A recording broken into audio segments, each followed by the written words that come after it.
अच्छा, लास्ट की वीडियो तक हम लोग बात कर रहे थे हार्ट ऑफ कोलंबा की, अभी इसके रिप्रेजेंटेटिव एनिमल में पिजन के हार्ट की बात कर रहे थे। इसमें हमने क्या देख लिया था, इसकी स्ट्रक्चर को देख लिया था, स्ट्रक्चर जो कि हमने डायग्रामेटिकली समझा था। ठीक है, हमने बात की थी इसमें क्या पाए जाएंगे, 2 ऑरिकल्स पाए जाएंगे नीचे की तरफ और 2 ऊपर की तरफ वेंट्रिकल पाए जाएंगे। ठीक है ना, इनके ऊपर पेरिकार्डियम नामक एक लेयर पाई जाएगी या मेम्ब्रेन पाई जाएगी। ठीक है ना, जिसमें पेरिकार्डियल फ्लूइड भरा रहता है। पेरिकार्डियम स्पेस में जो भी बीच का जो अंतराल होता है हृदय का और पेरिकार्डियम मेम्ब्रेन के बीच का जो स्पेस होता है, इसको हम लोग बोलते हैं पेरिकार्डियल स्पेस।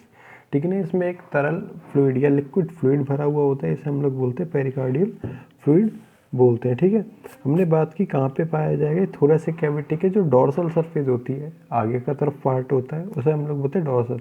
तो इस तरफ ये पाया जाएगा। ऊपर की तरफ पाई जाएगी पेरिकार्डियम नामक एक मेम्ब्रेन पाई जाएगी, पेरिकार्डियम नामक एक मेम्ब्रेन पाई जाएगी, जिसमें क्या होगा, ऊपर की जो लेयर होगी इसे हम लोग बोलते हैं पैराइटल लेयर, जो अंदर वाली जो मेम्ब्रेन होगी इसे हम लोग बोलते हैं विसरल लेयर। ठीक है ना, इन दोनों के जो बीच की जो स्पेस होता है, ठीक है ना, इसे हम लोग बोलते हैं पेरिकार्डियल स्पेस या पेरिकार्डियल कैविटी कह सकते हैं। ठीक है ना, इसके अंदर भरा होता है पेरिकार्डियल फ्लूइड, पेरिकार्डियल फ्लूइड भरा हुआ पाया जाते हैं। इसके बाद में हम लोग हर बार की तरह यदि बात की जाए तो हम लोग देखते हैं क्या, इसकी जो एक्सटर्नल स्ट्रक्चर होती है, जिसमें हम लोग भारी संरचना की बात करते हैं।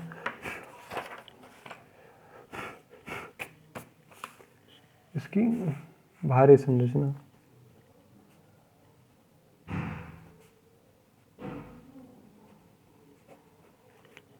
भारी संरचना एक्सटर्नल स्ट्रक्चर,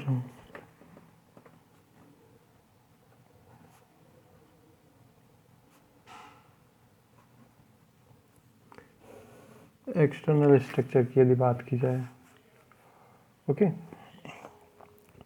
तो इसका जो यदि रंग की बात की जाए तो रंग होता है इसका रेड कलर, इसका पाया जाता है, रेड कलर इसका पाया जाता है। और क्या होता है, मस्कुलर होता है, क्योंकि इसमें संकुचन की सिस्टोलिक और अनुशीतलन डायस्टोलिक का प्रोसेस होता है, इसलिए पेशीय होता है। और इसकी यदि आकृति की बात की जाए तो कोन लाइक पाई जाती है, शंकुकार या शक्वाकार आकृति में पाया जाता है। नीचे की ओर क्या होता है, नुकीला होता है, नीचे की ओर क्या होता है, नुकीला होता है और चौड़ा हो जाता है नीचे। ठीक है, ये कह सकते हैं नीचे की और पीछे वाला जो पार्ट है, क्योंकि थ्री स्ट्रक्चर है, नुकीला पाया जाएगा और आगे का जो भाग है वो चौड़ा सा हो जाता है, जो इसका बेस होता है थोड़ा सा, वो क्या हो जाएगा, चौड़ा हो जाएगा। ठीक है, जो एंटीरियर पार्ट है इसका, इस पे पाया जाएगा एंट्रोवेंट्रिकुलर ग्रुप पाया जाएगा, एंट्रोवेंट्रिकुलर ग्रुप पाया जाएगा, जिसे हम लोग बोलते हैं आलिंद निलयी खांच बोल सकते हैं, ये बोल सकते हैं कोरोनरी सल्कस। ठीक है ना, कोरोनरी सल्कस जो कि क्या करती है, आलिंदों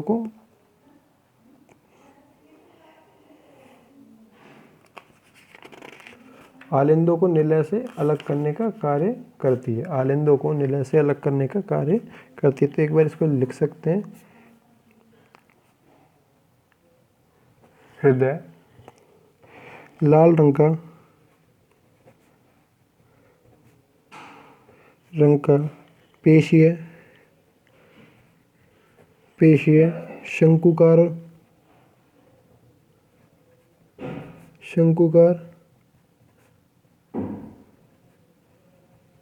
अंग होता है, शंकुकार अंग होता है।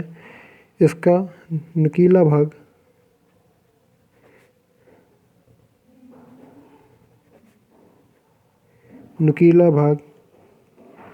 पीछे की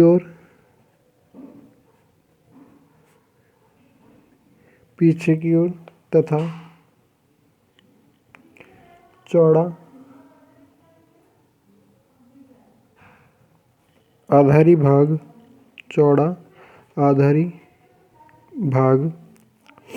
आगे की ओर पाया जाता है, स्थित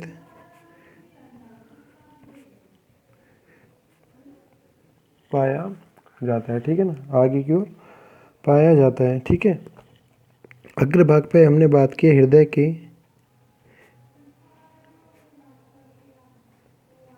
अग्रभाग पर आलिंद निलयी खांच, आलिंद निलयी खांच, anterior ventricular groove, antero ventricular groove या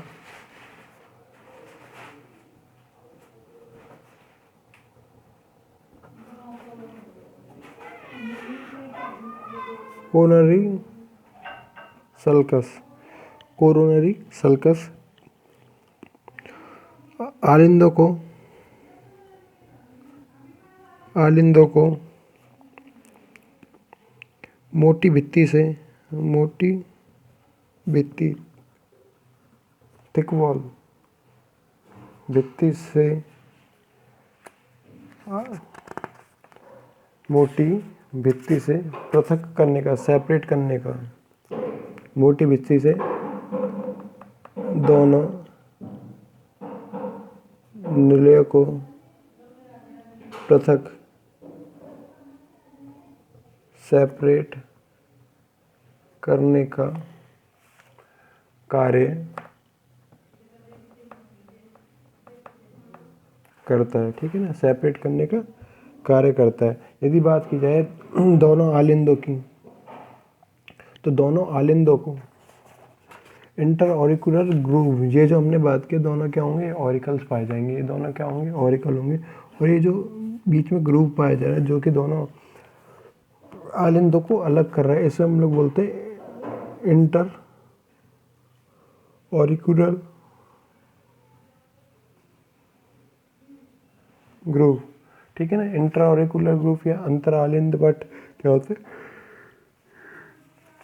इसको अलग करने का कार्य करते हैं, इनको अलग करने का कार्य करते हैं। दोनों आलिंदों को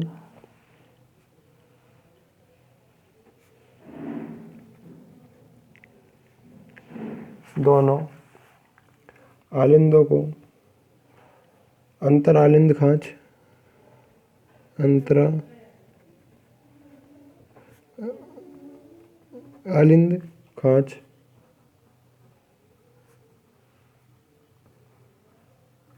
इंटर ऑरिकुलर ग्रूव अलग करती है, इंटर ऑरिकुलर ग्रूव अलग करती है। नीला की यदि बात की जाए तो नीला का जो कलर होता है थोड़ा सा लाइट कलर होता है। और क्या होता है, नीला आलिंदों की अगर कंपैरेटिवली देखा जाए तो थोड़ा सा बड़ा होता है। नीलयी भाग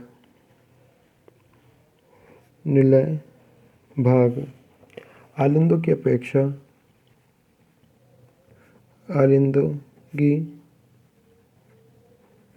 अपेक्षा हल्के रंग का व बड़ा होता है। ठीक है ना, ये देखो एक बार हमने इस प्रकार से यदि डायग्रामेटिकली देखा जाए, इसे डायग्रामेटिकली समझा जाए तो हमने बात की है इंटर ऑरिकुलर ग्रूव क्या करेगी, दोनों जो आलिंद होंगे, जो दोनों ऑरिकल्स होंगे, इनको अलग अलग करने का कार्य करेगी। आलिंदों की तुलना में हमने थोड़ा सा बड़ा बनाया निलय को। निलय क्या होते हैं, एनलार्ज होते हैं, किसकी तुलना में, कंपैरेटिवली ऑरिकल्स की तुलना में। ऑरिकल्स की तुलना में क्या होते हैं, थोड़े से बड़े पाए जाते हैं। ये जो लेयर्स हैं, इन लेयर्स को हम लोग बोलते हैं कोरोनरी सर्कस। ये कह सकते हैं एंटीरियर वेंट्रिकुलर ग्रूव कह सकते हैं। ग्रूव का मतलब होता है किसी भी चीज़ का अंदर की ओर धंसना। ये जो अंदर की ओर इसकी जो वॉल धंस रही है अंदर की जो वॉल धंस रही है, इसको हम लोग बोलते हैं कोरोनरी सल्कस। ठीक है ना, जो कि आलिंदों को निलयों से अलग करने का कार्य करती है। आलिंद को निलय से अलग करने का कार्य करती है। ठीक है ना, फिर इसके बाद में आती है इसकी इंटरनल स्ट्रक्चर, आंतरिक संरचना।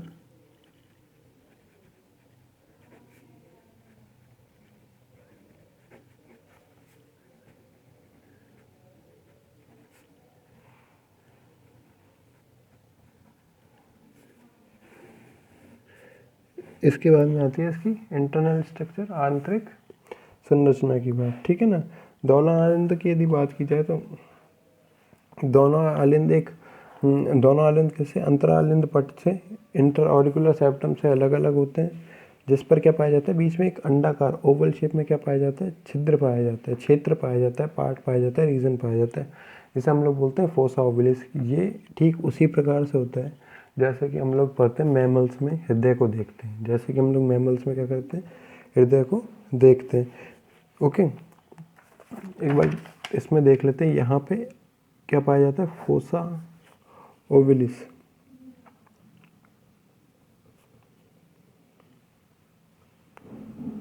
फोसा ओवलिस पाया जाता है, ठीक है ना।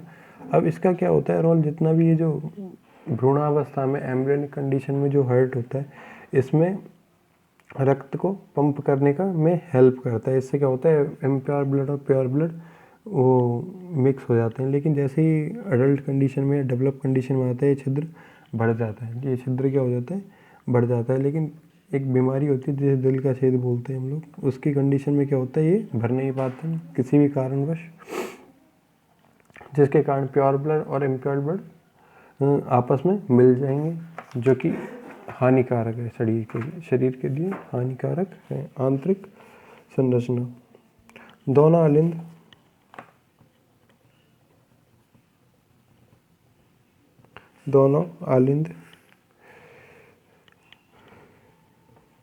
अंतरा आलिंद पट, दोनों आलिंद पट इंटर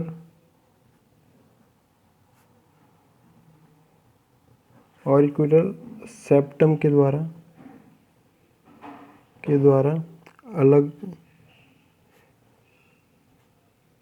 इंटर ऑरिकुलर सेप्टम के द्वारा अलग रहते हैं। इस अंतर आलिंद पट पर एक अंडाकार क्षेत्र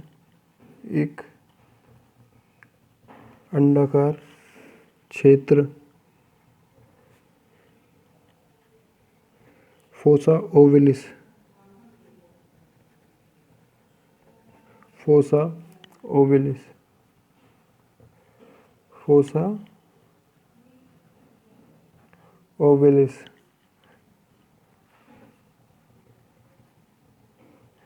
पाया जाता है, ठीक है ना। इस पे क्या पाया जाता है, एक अंडाकार क्षेत्र पाया जाता है, फोसा ओविलिस पाया जाता है, जो कि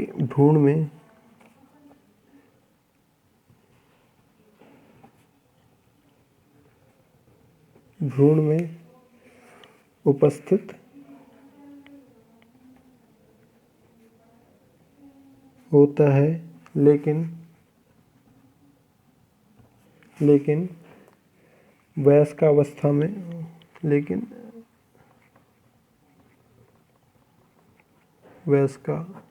में यह छिद्र पूर्ण रूप से भर जाता है,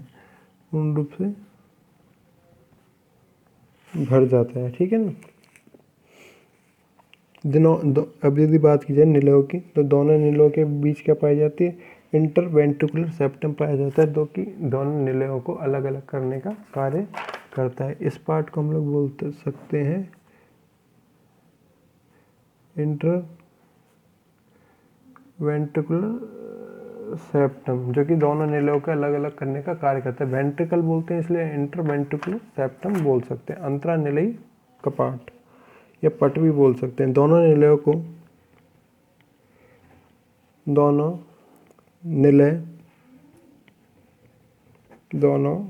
निलय मोटी भित्ति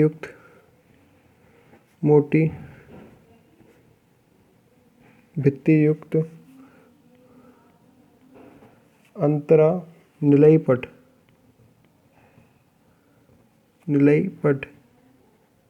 इंटर वेंट्रिकुलर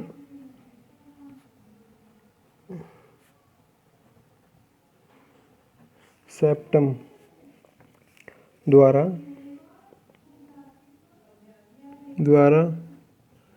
अलग पाए जाते हैं, ठीक है ना। इंटरवेंट्रिकल सेप्टम द्वारा क्या होंगे, दोनों के दोनों अलग अलग पाए जाते हैं। इस प्रकार वर्ग एवीज, क्लास एवीज का हृदय 4 कोष्ठीय 4 चैम्बर्ड पाया जाता है, ठीक है ना। इस प्रकार से क्या होता है, इनका जो निलय होता है ये कितना 4 चैम्बर्ड पाया जाता है। बाकी हम लोग देखेंगे नेक्स्ट वीडियो में। Thank you.